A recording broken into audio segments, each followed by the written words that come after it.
Bonjour, bonjour, aujourd'hui je devais vous parler des Panini Big News et finalement on parlera des Urban Big News. Et oui, parce que Panini va faire encore des annonces jusque mardi, jusqu'à aujourd'hui. Donc du coup, plutôt que faire une vidéo qui sera un peu tronquée d'informations, je préfère faire une grosse vidéo jeudi. Enfin une grosse vidéo, on verra, hein. Il y a des trucs qui sont pas forcément hyper intéressants, mais il y a quand même des bonnes surprises. Et du coup, on va parler un petit peu de ce qu'a annoncé aussi Urban, parce que Urban, on a fait moins un gros truc, c'est pas Urban Big News, en gros, avec un hashtag, machin, qui pète, et un style faussement cool dans les tweets. Non, non, ils ont fait ça beaucoup plus sereinement, hein. Ils ont annoncé quand même beaucoup de choses, beaucoup de bonnes choses, sur des sorties principalement au mois de mai et au mois de juin de cette année, avec quelques trucs plutôt cool. Alors, pareil, tout comme Panini, peut-être qu'il y aura d'autres annonces qui seront faites après cette vidéo. Bon, je suis pas demain, même si parfois je sais que j'ai des infos un peu en avance. Là, c'est pas tellement le cas. J'ai eu les mêmes infos, les infos en même temps que vous, et je me suis dit que ça serait pas mal de faire une vidéo qui réunit tout ça, plutôt que certains sites où vous allez trouver une news, un article. Boum, boum, boum, boum. Bon, là, vous aurez tout au même endroit. Il n'y aura pas forcément de visuel, j'aurai pas tellement de comics à vous montrer pour le coup, vu qu'ils ne sont pas sortis. Mais bon, on va en parler un petit peu sur ce que je connais, sur ce que je connais moins. En commençant par Crypto. Alors Crypto, c'est dans la collection Urban Kids, si je dis pas de bêtises, donc ça coûtera 10 euros, ça sort le 20 mai. C'est par Bobby Timoni, je ne l'ai pas lu. Crypto, c'est le super chien, c'est le chien de Superman, qui a les mêmes pouvoirs que Superman. Oui, c'est what the fuck. Mais ça serait plutôt pas mal, et ça serait bien pour les jeunes et les enfants, et ceux qui sont restés enfants dans leur tête, comme moi. Donc ça, c'est le 20 mai. On aura également le 20 mai Far Sector de NK Gémissin. Je ne connais pas. Jamal Campbell, 12 numéros. En fait, c'est une Green Lantern, euh, une nouvelle Green Lantern qui s'appelle Joe Mulane, je sais pas comment on prononce, qui est dans un secteur éloigné, Far Sector, d'où le titre. Donc ça sort dans un gros volume de 312 pages pour 29 euros, toujours le 20 mai. Le 13 mai, tiens, un petit peu avant, je suis pas forcément dans l'ordre chronologique, The Scumbag de Rick Remender, c'est une série qui est sortie chez Image Comics aux États-Unis, avec plusieurs artistes, dont Lewis LaRosa, Eric Powell ou encore Roland Bauchy, donc c'est plutôt sympa au niveau du trait. Ça sort le 13 mai, ça coûtera 10 euros, oui, parce que Panini, oh là là, mon dieu, c'est des formations. Pardon. Urban a annoncé que leur nouveauté en indépendant serait à 10 euros sur une période donnée. C'est-à-dire qu'en général, c'est un mois ou 2 mois, le mois de lancement, ce sera à 10 euros, puis après, ça repasse au prix normal. Donc je pense que le prix normal pour celui-ci, ça serait plus 16 euros. Donc là, on est à 10 euros, 160 pages pour 5 numéros inclus à l'intérieur. Bon, c'est l'histoire d'un mec, The Scumbag, veut dire ce que ça veut dire. C'est un mec un peu un loser, et un peu un enfoiros, on a envie de dire, qui est un peu toxico aussi, et qui un jour va se... alors je l'ai pas lu, hein, c'est vraiment ce que j'ai vu un petit peu traîner sur le net, qui va s'injecter un produit, et en fait ça va lui donner des pouvoirs. Bon. Je suis un peu curieux de le lire, on verra bien. Si le trait me plaît, bon a priori avec Roland Bauchy et Eric Powell, ça devrait le faire. Peut-être que je craquerai, on verra. Toujours au mois de mai, le 20 mai, Animal Man, Grant Morrison, donc c'est assez culte, hein. Moi j'ai quelques numéros VO par-ci par-là. Les couvertures sont dans Brian Bolland, donc les couvertures elles sont vraiment sympas. Ce sera un tome de 376 pages qui sera donc à 35 euros chez Urban. Bonne nouvelle, maintenant moi Grant Morrison, ça marche pas.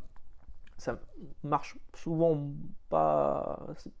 Souvent ça marche pas avec moi, Grant Morrison, mais quand ça marche bien. Donc à voir. Moi j'ai quelques numéros VO. Je sais que j'avais pas accroché à l'époque. Peut-être que je me relancerai dedans maintenant que je suis un peu plus vieux, un peu plus mature. Peut-être que je resterai. Est-ce qu'on est toujours au mois de mai? Toujours au mois de mai, oui. Donc Batman Tom King intégral. Ça c'est un bon plan. Ça c'est cool. C'est assez inattendu. J'aurais plus vu un intégral du Batman de Snyder. Moi, il va avoir un intégral de Tom King.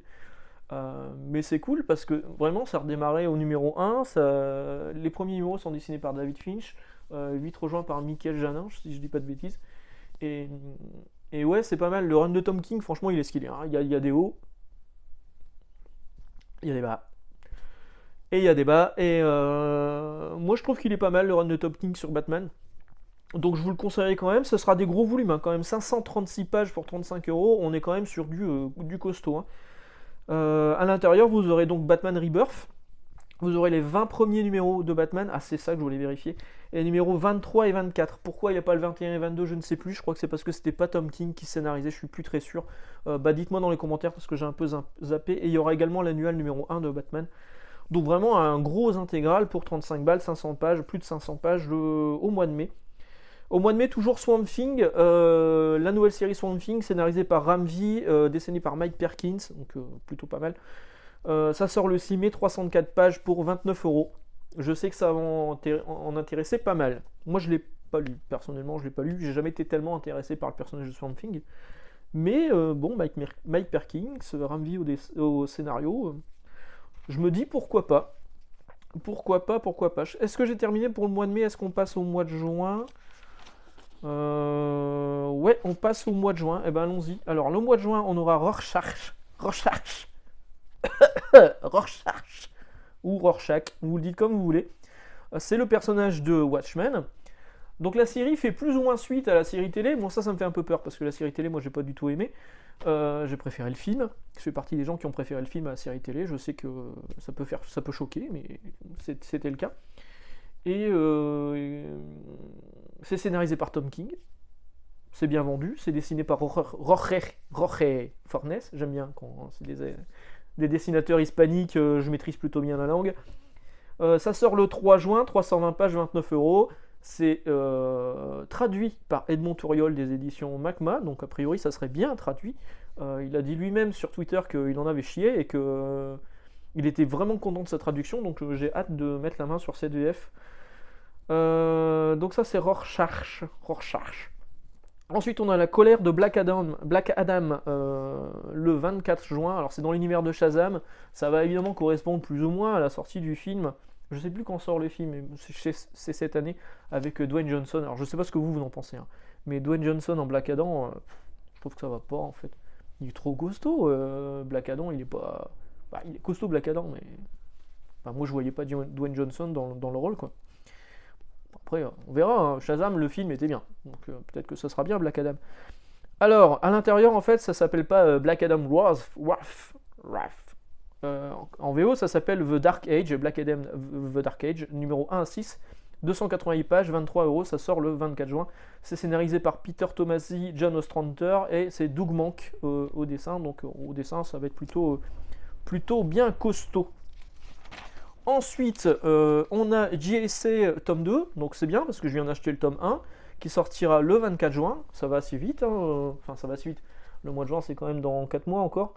Mais 480 pages, 35 euros, bon bah voilà, c'est toujours aussi cool. Enfin, de toute façon, à partir du moment où c'est scénarisé par Geoff Johns, souvent c'est bon. Je pense qu'il n'y a que Flash où j'ai vraiment pas accroché sur son travail.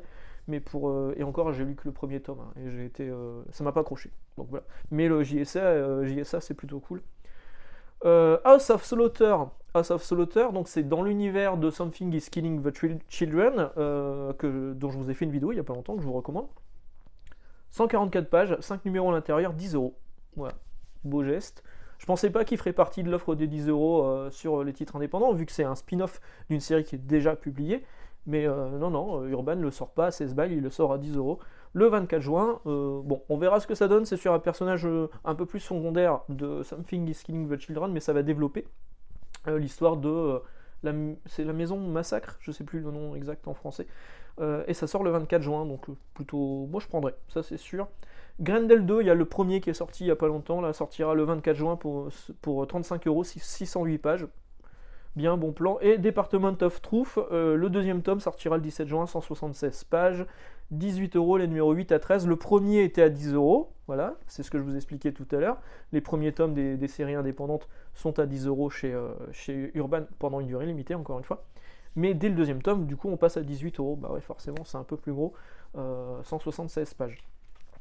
Voilà, un dernier conseil, si vraiment vous voulez suivre l'actu d'Urban Comics en temps réel, bon, il y a évidemment leur compte Twitter qui partage les trucs, leur compte Facebook, mais c'est surtout la newsletter de François Hercouet, qui est je sais plus s'il est directeur éditorial chez eux, qui est vraiment bien, la newsletter, on sent qu'il est passionné par ce qu'il fait, c'est vraiment intéressant, et il distille de ci, de là quelques bonnes petites informations de trucs à venir par la suite. Et donc je vous invite à vous abonner à la newsletter. Ça ressemble un petit peu à ce que fait Substack aux États-Unis, sauf que c'est gratos. Abonnez-vous à la newsletter d'Urban Comics, quoi. Franchement, c'est bon plan. Voilà, on va s'arrêter là pour aujourd'hui. Alors, il y a d'autres choses qui vont être annoncées chez Urban, et évidemment, hein, il n'y a pas que ce que je vous ai annoncé là, mais là, c'est vraiment les trucs que j'ai retenus, et plutôt les bonnes nouvelles, avec de la diversité. Il y a des titres Image, il y a du Vertigo, il y a du retour de Vertigo avec Animal Man, il y a du mainstream, l'intégrale de Batman par Tom King. Donc, il y en a pour un peu tout le monde. Et voilà, donc jeudi on se retrouve avec les annonces de Panini, ça sera une vidéo qui sera sans doute un peu plus longue, il y a beaucoup plus de choses à dire, surtout ils ont balancé cartouche sur cartouche, alors que Urban a fait ça vraiment plus calmement. Et on parlera aussi du changement de ton de Panini sur Twitter, je trouve qu'il y a un truc qui a changé un peu chez eux, mais bon bref, c'est une vidéo sur Urban, on va rester sur Urban, je vous souhaite une excellente journée, d'excellentes lectures. Dites-moi si vous allez craquer pour l'un de ces trucs. Dites-moi pour le Batman, là, les Batman 21 et 22 de Tom King. Bon, ça se trouve, je vais arrêter la vidéo, je vais regarder dans mes collègues, je vais faire bah je suis con, c'était ça. Et j'aurais dû vérifier avant. Excellente journée, ciao.